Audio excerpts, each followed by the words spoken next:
بسم اللہ الرحمن الرحیم۔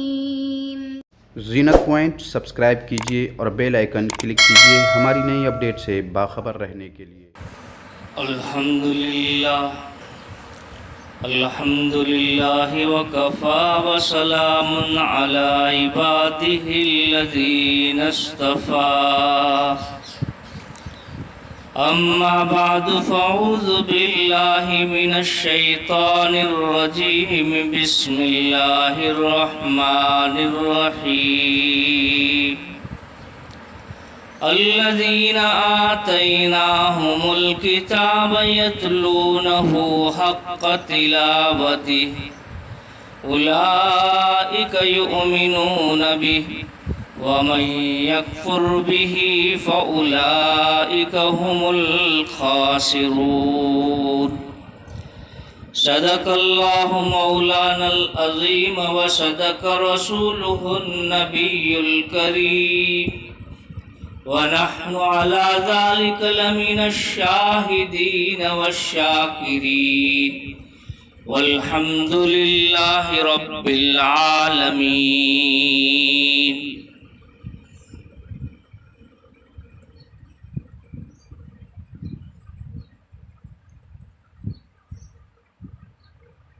اس آیت شریفہ سے پہلے بنی اسرائیل اور یہودیوں کی خباثت کا تذکرہ کیا گیا، جو ایک مستقلاً قوم ہے۔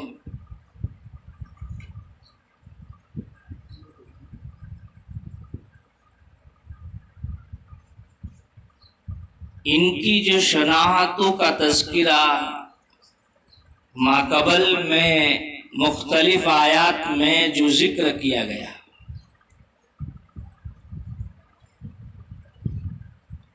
اب اس آیت شریفہ میں اہل کتاب اور بنی اسرائیل کے ایک منصف طبقے کا تذکرہ کیا جا رہا ہے، جو انصاف پسند تھا، جو نیک دل تھا۔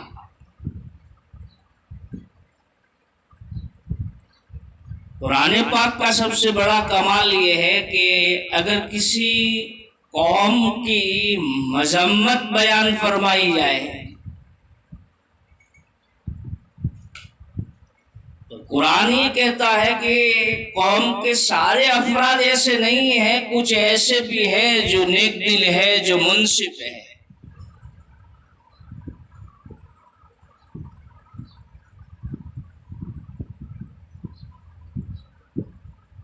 تو کسی قوم کے چند افراد کے ناشائستہ حرکتوں کی بنیاد کے اوپر پوری قوم کو بدنام نہیں کیا جا سکتا۔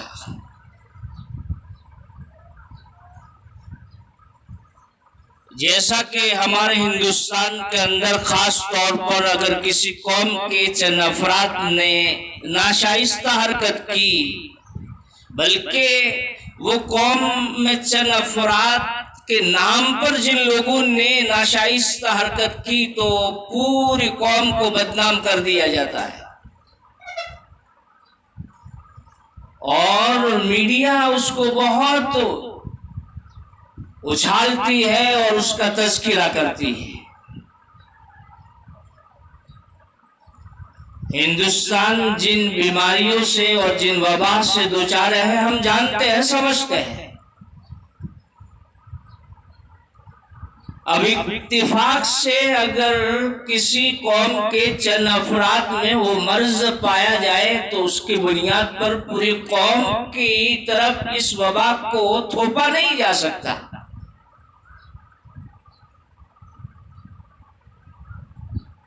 غلط بیانی کے ذریعے سے، جھوٹ کے ذریعے سے ہم اس قوم کو بدنام کریں۔ مثال کے طور پر میڈیا کے اندر ابھی یہ موضوع خاص طور پر چرچے میں ہے کہ جماعت کے کچھ ساتھیوں کا ٹیسٹ کروایا گیا، حالانکہ ان کے ٹیسٹ کروانے کے بعد کسی کا بھی رپورٹ کورونا کا نہیں آیا، پھر بھی میڈیا نے اس کو اتنا اچھالا کہ پوری قوم اور پوری جماعت کو بدنام کیا۔ یہ ہمیشہ سے ہی ہندوستان کا دستور رہا ہے کہ کچھ بھی ہوتا ہے اگر پڑوس کے ملک کے اوپر تھوپا جا سکتا ہے تو پڑوس کے ملک کے اوپر، اور اگر پڑوس کے ملک کے اوپر تھوپا نہیں جا سکتا تو ہندوستان کے اندر جتنی بھی قومیں بستی ہیں ان قوم میں سے مسلمان قوم کے اوپر تھوپ دیا جاتا ہے۔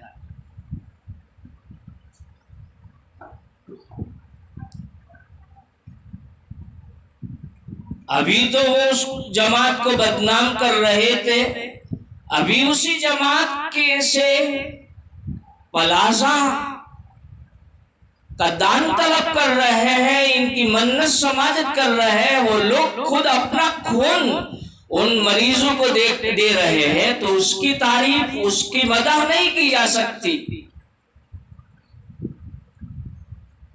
خیر، تو اسلام نے یہ اصول ذکر کیا ہے کہ اگر کسی قوم کے افراد میں کچھ چیزیں پائی جائے تو اس سے پوری ساری قوم پر بدنام نہیں کی جا سکتی، برباد نہیں ہو سکتی۔ تو اس آیت شریفہ میں اللہ تعالیٰ نے کچھ اہل کتاب کی مدح فرمائی، تعریف فرمائی ہے۔ تفسیری نقطۂ نظر سے اس آیت شریفہ کا خطاب اہل کتاب کو بھی کیا جا سکتا ہے اور عام صحابہ اور عام مومنین کو بھی کیا جا سکتا ہے۔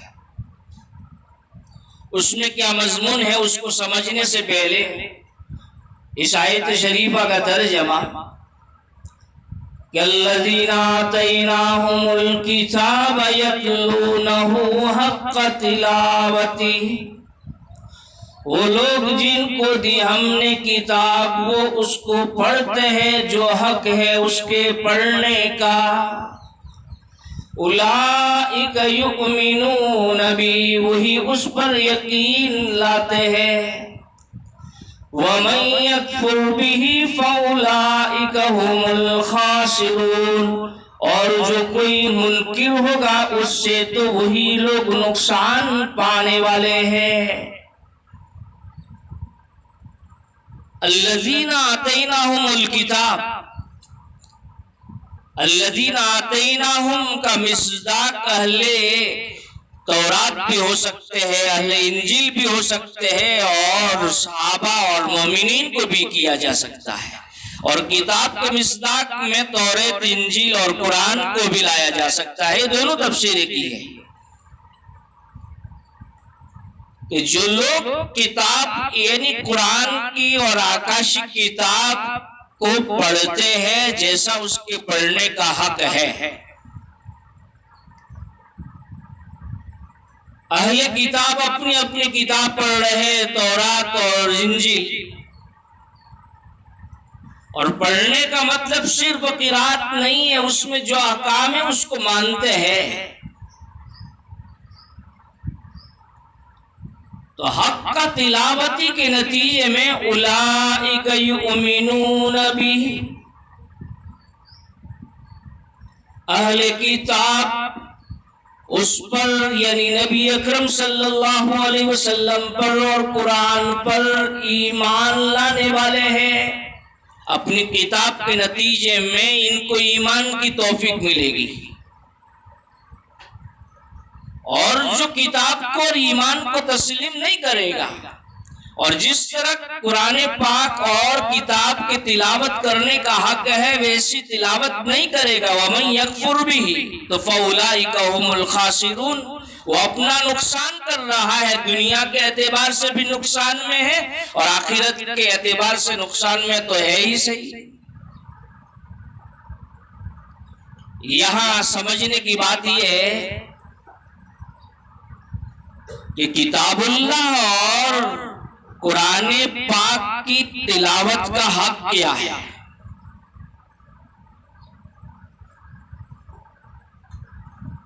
تو روایات کے اندر اس کا تذکرہ کیا گیا،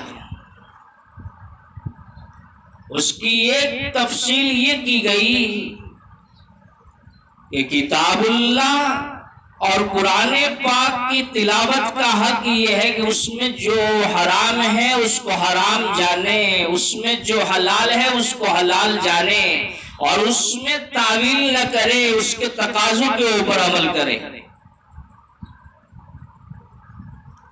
ایک دوسری روایت کے اندر ذکر فرمایا کہ قرآن پاک کی تلاوت کا مطلب یہ ہے کہ اس کا اتباع کرے۔ اس کا مفہوم بھی قریب وہی ہے جو پہلی روایت کا ہے۔ اللہ نے جو قرآن پاک کے اندر احکام بتلائے ہیں، تلاوت کے ساتھ، قرات کے ساتھ ساتھ اس کے تقاضوں کے اوپر عمل کرے۔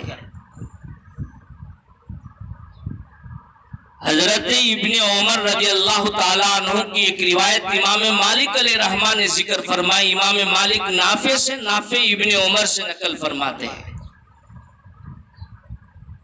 کہ حق تلاوت ہی یہ ہے کہ جب قرآن پاک کی تلاوت کرے اور تلاوت کے دوران میں جنت کے مناظر اور تذکروں کا، جنت کا تذکر آئے تو تھوڑی دیر رک کر کے جنت طلب کرے، اور جہنم کا تذکر آئے تو وہاں رک کر کے جہنم سے پناہ مانگے۔ چنانچہ نبی اکرم صلی اللہ علیہ وسلم جب آپ کی نوافل کی کیفیت کو بیان کیا محدثین نے تو فرمایا سرکار بہت طویل نفل فرماتے تھے، اور کوئی آیت رحمت آتی تو رحمت طلب کرتے، اور کوئی آیت عذاب آتی تو اس عذاب سے پناہ مانگتے۔ خلاصہ یہ ہے کہ قرآن پاک کی تلاوت کا حق صرف تلاوت سے، قرات سے نہیں ہوگا۔ ایک حق تو قرآن پاک کا یہ ہے کہ ہم تلاوت کرنے والے بن جائیں، روز مرہ اس کا معمول ہو، اس کی قرات کرنے والے بن جائیں۔ دوسرا حق یہ ہے کہ ہم اس قرآن پاک کے اندر تدبر کرنے والے بن جائیں، تھوڑا تھوڑا ایک ایک آیت کے اندر غور کریں، اور اس غور اور اس تدبر کے نتیجے کے اندر کیا اللہ تعالیٰ پیغام بتلا رہے اس پیغام کو سمجھنے کی کوشش کریں۔ تیسرا یہ کہ حق تلاوتی یہ ہے کہ جو اس نے پیغام، جو تدبر کیا ہے اور جو پیغام اخذ کیا ہے، اس پیغام کو اپنی زندگی میں لائے۔ اگر کرنے کی چیز ہے تو زندگی میں ہو، اور بچنے کی چیز ہے تو اس سے بچے زندگی کے اندر، اسی کو کہتے ہیں کہ اتباع قرآن پاک کا ہو۔ اور چوتھی چیز حق تلاوتی کے اندر یہ ہے کہ جو پیغام اپنی عملی زندگی کے اندر اس نے داخل کیا ہے قرآن کا، وہ دوسروں کی زندگی میں داخل کرنے کی کوشش کرے، دعوت چلائے اور دعوت اللہ کا کام کرے، تبلیغ کا راستہ اختیار کرے۔ تو قرآن پاک کو جو شخص اس انداز سے تلاوت کر رہا ہے، اس انداز سے دیکھ رہا ہے، وہ حقیقتاً قرآن پاک کا جو حق ہے وہ پورا کر رہا ہے، اور اسی کے نتیجے میں اولئک یؤمنون بی کا پروانہ اس کو ملے گا کہ یہ پکا مومن ہے۔ اور جو ان چار کاموں کے اندر کوتاہی کرے گا تو کوتاہی کے نتیجے کے اندر وہ ایمان سے تو نکلے گا نہیں، لیکن وہ ضرور بھی ضرور اپنا نقصان کر رہا ہے، وہ اپنے ذات کو گھاٹے میں ڈال رہا ہے۔ تو آج ضرورت ہے کہ ہم قرآن پاک کی طرف متوجہ ہو، ایک ایک ملت کا فرد قرآن پاک کی تلاوت کی طرف متوجہ ہو، تجوید کے ساتھ، ترتیل کے ساتھ، معانی کے ساتھ اور مفاہیم کو سمجھنے کے ساتھ، اپنی زندگی میں اتارنے کے عزم کے ساتھ اور دوسروں تک پہنچانے کے عزم کے ساتھ قرآن پاک کو لیں گے تو انشاءاللہ اس قرآن پاک کے ثمرات حاصل ہوں گے، اس قرآن پاک کی برکات ہمیں حاصل ہوگی۔ اور ورنہ اگر اس قرآن پاک سے ہم نے بے توجہ اختیار فرمائی تو اللہ کے حبیب نے فرمایا رب قارن للقرآن والقرآن یلعنہ، کہ بہت سے قرآن پاک پڑھنے والے ایسے ہیں کہ خود قرآن ان کے اوپر لعنت کر رہا ہے۔ اللہ تعالیٰ ایک ایک فرد کو اس طرح کے قرآن پاک کی تلاوت سے حفاظت فرمائے جس کے نتیجے میں کہ خود قرآن اس کے اوپر الٹا لعنت کرے۔ اتنی بڑی سخت وعید ہے۔ لہذا قرآن سیکھنے کی چیز ہے، سمجھنے کی چیز ہے۔ ایک ہم نے کوشش شروع کی، الحمدللہ بہت مبارک بادی کے قابل ہے وہ اشخاص جنہوں نے اس کوشش کو شروع کیا اور جو اس کوشش کے اندر ہاتھ بٹا رہے ہیں۔ یہ قرآن پاک کی تلاوت کا حق ادا کرنا ہے اور اس حق کے اندر اپنے آپ اور ایک قدم رکھنا ہے۔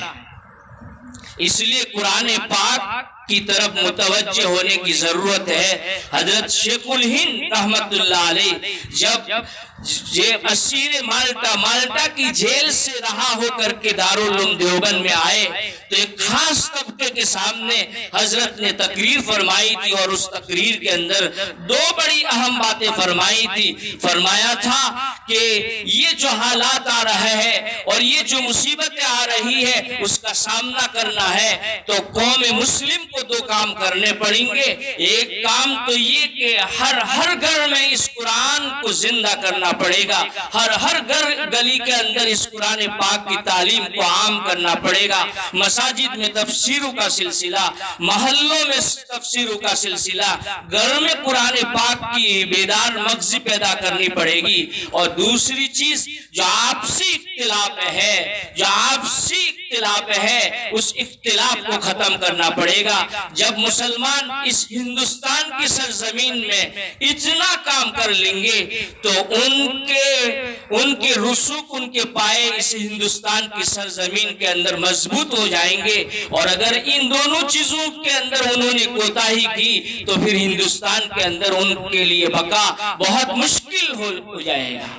آج جس دور کے حالات، جس دور سے ہم گزر رہے ہیں، جن حالات سے گزر رہے ہیں، کاش قوم ملت، قوم مسلم حضرت شیخ الہند رحمت اللہ علیہ کی اس نصیحت اور اس وصیت کے اوپر عمل پیرا ہو جائے اور عمل کرنے والی بن جائے تو ہندوستان کیا بلکہ پوری دنیا کے اندر مسلمانوں کا ایک عجیب نقشہ ہو جائے گا۔ اللہ تبارک و تعالی ہمیں مکمل قرآن پاک کے ساتھ وابستگی نصیب فرمائے۔